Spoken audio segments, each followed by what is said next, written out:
आज महापालिकाच्या निवडणुका आहेत आणि सकाळपासूनच मतदार हे आपल्या उमेदवाराला मतदान करायला जात आहेत.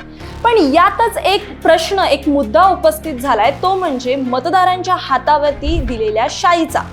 आता अनेक तुम्ही सोशल मीडियावरती वगैरे व्हिडिओज पाहिले असतील की ज्याच्यात दाखवण्यात आले की कशा प्रकारे मतदारांच्या बोटावरती केलेली शाई ही पुसली जाते. आता यात तुम्ही पाहू शकता की लोक सॅनिटायझर वापरतायत, नेलपेंट रिमूव्हर वापरतायत आणि ते दाखवतात की कशा प्रकारे त्यांच्या बोटावरची शाई ही पुसली जाते. आणि यावरती अनेक विरोधकांनी सुद्धा प्रश्न उपस्थित केलेत. राज ठाकरे असू दे, उद्धव ठाकरे असू दे, यांनी सुद्धा अनेक सवाल उपस्थित केलेत की हातावरच्या बोटावरची शाई ही कशी काय पुसली जाऊ शकते. कारण की आतापर्यंतच्या जेवढ्या पण निवडणुका झाल्या असतील, लोकसभा असू दे, विधानसभा असू दे, त्याच्यात जी शाई वापरली गेलेली ती अक्षरशः 1 महिना टिकून असायची. बट आता शाईच्या बदल्यात त्या लोकांनी मार्कर यूज केलेला आहे आणि जो मार्कर डायरेक्ट 2 मिनिटात तो पुसून जातोय.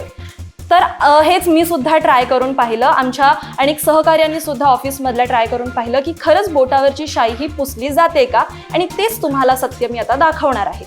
हे मी नेलपेंट रिमूव्हर घेतले आणि मी हे सॅनिटायझर माझ्या बोटावरती टाकून बघते. मी आजच आता 4-5 तास झाले असतील मी मतदान करून आली आहे. आपण पाहूया. आत्ताच बघा ते कसं पुसलं जातंय. म्हणजे याला 1 सेकंड पण नसेल लागला, ही शाई लगेच पुसली गेली आहे. म्हणजे इनफॅक्ट ही शाई पण नाहीये, हा मार्करचा वापर करण्यात आलेला आहे. आणि अशाच प्रकारे सकाळपासून व्हिडिओज आपण पाहू शकतो व्हायरल होत आहेत की प्रत्येकाच्या उमेदवाराच्या हातातली जी शाई आहे ती पुसली जाते.